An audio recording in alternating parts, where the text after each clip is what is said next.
Hello. So I'm doing a series on habits of thinking within your health. Do you find peace with your health? Like, does it feel, oh gosh, I love being in my body. I love my life. I feel really satisfied and peace of mind when it comes to my food, body weight, and eating.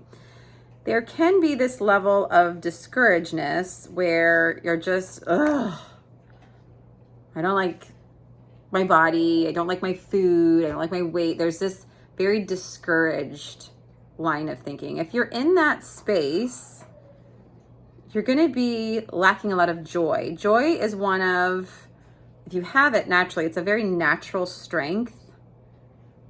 But if there's been unmet expectations, or if there's been a lot of obligation, you really might have a risky chance of not feeling or thinking that you have any peace or joy. And one of the best places to create is when you're experiencing joy. So to meal plan, to come up with new ways to move your body is when you're experiencing joy. When you're experiencing pain, we typically don't want to have a creative solution. And so when you can intrinsically experience joy, you're more likely to engage in behaviors that are long-lasting, sustainable, and therefore transformational over time. If you're engaging in things that are short-term, very disciplined, whip, measured by numbers, there's typically not much motivation or joy in those things.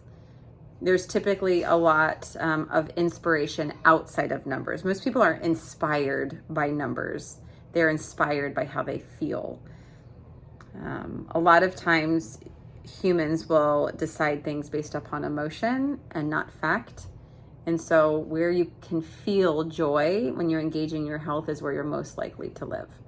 Hope this helps. And if you're wanting to shift from discouraged to joy, reach out and we can get your habits of thinking assessed. And hopefully get you to your best self. Okay, bye.